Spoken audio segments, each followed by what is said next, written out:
Halo Sinekrip, balik lagi sama gua Rashid Hari yang kali ini mau membalas pertanyaan yang sering diucapin teman-teman semua penonton subscriber ya pada saat kami tuh lagi live stream. Jadi pada saat live stream tuh sering banget ada yang nanya, "Bang, kapan nonton drakor lagi? Kapan review drakor lagi?" Yang selalu gue jawab dengan nggak tahu. Karena emang nggak tahu. Gue nggak tahu kapan gue punya waktu lagi untuk nonton drakor, walaupun mungkin cuman 8, 10, 12 episode, gue selalu nggak pernah bisa menjamin daripada gue bilang, "Oh ya, tungguin ini ya," terus ternyata akhirnya nggak jadi karena gue nggak sempet gitu. Jadi gue selalu menjawab dengan nggak tahu, karena ya life happens. Waktu nggak seselo dulu lagi, jadi sekarang udah kayak makin susah untuk nonton drakor. Tapi kali ini akhirnya gue bisa menjawab pertanyaan itu karena di video yang sekarang gue mau nge-review sebuah drakor. Dan ini gue nonton drakor yang satu ini awalnya karena tertarik sama cast-nya yang bagus-bagus, sama premisnya juga menarik, yaitu yang berjudul Unmasked. Ini drakor yang tayang di Disney Plus Hotstar dan total tuh ada 12 episode. Tiap episode durasinya cuman sekitar 50 menitan, jadi nggak terlalu panjang. Dan yang pasti ini seru banget. Dan Unmasked ini juga menandai baliknya seorang Kim Hee-soo ke series ya, ke drakor, setelah dia tuh absen sekitar 3 tahunan.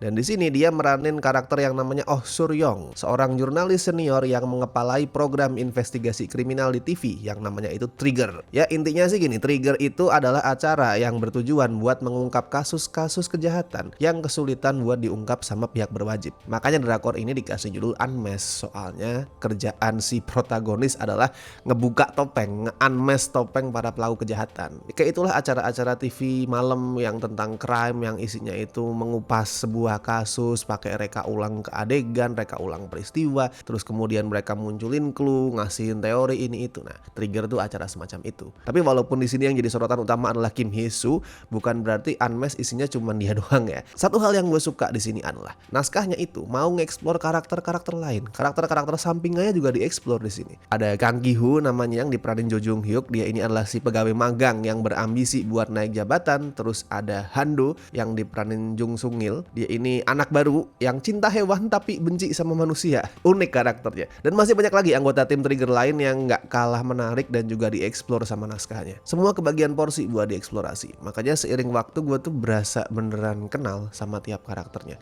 Nggak yang kemudian oh ini tim Trigger punya anggota tim 20, 10 gitu misalkan ya. Tapi yang kita kenal tuh cuman 2 atau 3, yang lain ya udah cuman numpang lewat doang. Enggak, di sini semua karakternya punya porsinya sendiri-sendiri dan gue care sama mayoritas karakternya. Bisa kayak gitu ya karena semuanya itu dieksplor. Oke, mungkin porsinya beda-beda ya, itu wajar. Pasti ada yang lebih banyak, ada yang lebih dikit, itu pasti. Tapi semuanya tuh kebagian kesempatan, kebagian waktu untuk dikasih spotlight. Apalagi dinamika antar karakternya juga nggak hambar, nggak yang kemudian cuman ngobrolin kasus dengan flat itu enggak. Skripnya itu bisa munculin dinamika yang asik antar karakternya. Makanya gue betah nonton mereka tuh ngobrol. Dan yang menarik juga gini, Unmasked ini emang soal investigasi kasus kriminal. Dia emang ngebahas kasus-kasus yang unsolved gitu, tapi ini bukan cuman soal investigasi doang. Ini juga soal studi karakter. Misal gini, gue kasih contoh. Kita bakal ngelihat prosesi Han-do tadi yang gue bilang, yang dia itu suka hewan, yang awalnya itu dingin, apatis, terus sama orang-orang sekitar dia tuh nggak suka, nggak peduli. Pelan-pelan dia mulai membuka diri, jadi lebih bersahabat, punya kepedulian ke sesama, nggak lagi dingin, lebih hangat. Nah itu ada prosesnya, dan proses itu ditampilin dengan bertahap, step by step, nggak yang kemudian langsung tiba-tiba berubah, nggak.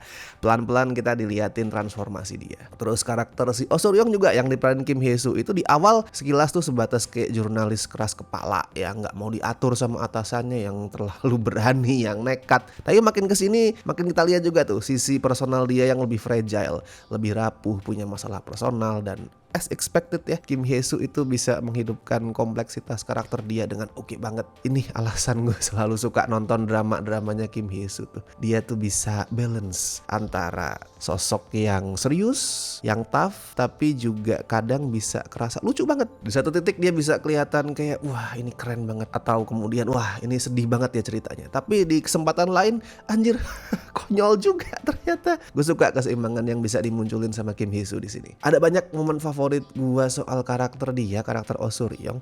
Cuman mungkin yang paling nempel di ingatan gue, yang paling berkesan itu adalah pada saat dia Oh Soo-ryong itu datengin cewek bernama Yumi yang dia itu dipenjara karena ngebunuh bapaknya yang abusive. Berusaha sebenarnya sih, berusaha membunuh bapaknya yang abusive. Waktu itu belum mati bapaknya. Di situ Soo-ryong datengin Yumi buat nyari keterangan kan, buat acara dia, investigasinya Trigger. Tapi dia itu nggak langsung maksa si cewek buat cerita, nggak langsung coba dong ceritain gimana pada saat itu, kamu bersalah atau tidak, gimana kamu nyerang bapakmu. Nggak, dia nggak langsung maksa si Yumi buat cerita, tapi ngasih lihat dulu kalau dia, si Soo-ryong juga sosok yang rapuh. Karena di saat bersamaan waktu itu si Soo-ryong kan juga lagi kena kasus ya, kena kasus personal yang silahkan lah lu tonton sendiri. Pokoknya dia juga lagi fragile, dan di saat itu dia curhat dulu ke si Yumi dengan tujuan bikin Yumi ngerasa kalau Soo-ryong ini juga manusia yang punya masalah, manusia yang lagi jatuh, nyamain frekuensinya dulu lah. Dan akhirnya si Yumi juga jadi ngerasa relate sama Soo-ryong, nggak ngerasa kalau ini ibu-ibu datang cuman buat nginterogasi gua atau berusaha mendapatkan keuntungan dari kasus gua. Enggak, dia jadi merasa oh ini perempuan yang sama seperti saya, perempuan yang juga punya masalah,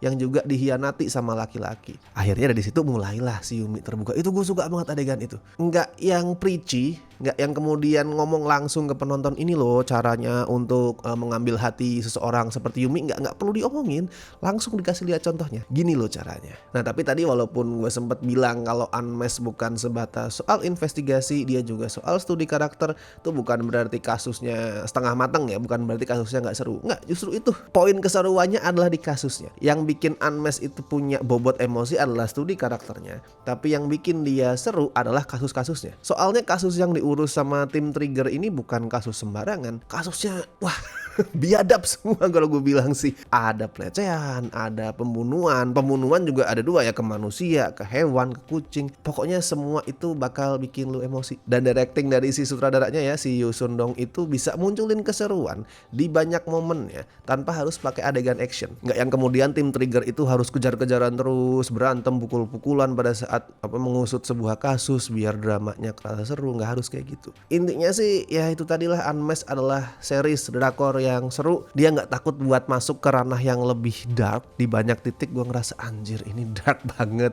lebih brutal juga, tapi di timing yang tepat juga. Dia nggak ragu buat ngelempar komedi. Sama lah kayak karakternya Soo-ryong tadi yang gue bahas, balance, seimbang antara sisi yang lebih dark, yang lebih serius, sama sisi yang lebih light, yang lebih ringan, yang lebih fun. Ceritanya juga balance di sini dalam arti dia nyorotin kasus di lapangan, pekerjaan yang karakternya lakuin di luar, tapi nggak menutup mata juga kalau di dalam kantor, di internal juga ada konflik. Misal konflik menyangkut birokrasi lah, perebutan jabatan lah, konspirasi ini itu. Jadinya thriller investigasi iya, office drama juga iya. Itulah Unmasked. Kompleks intinya, kompleks tapi bukan kompleks yang bikin pusing terus bikin males ya, kompleks yang seru. Jadi kalau skor buat Unmasked berani gue kasih 8 dari 10. Mantap ini. Setelah sekian lama gue nggak nonton drakor, apalagi drakor investigasi kayak gini, dikasih Unmasked langsung wah anjir, teringat lagi keseruan, keasikan nonton drakor ya. Jadi langsung aja lah lu tonton sekarang di Disney Plus Hotstar. Sekali lagi ada total 12 episode, per episodenya ya sekitar 50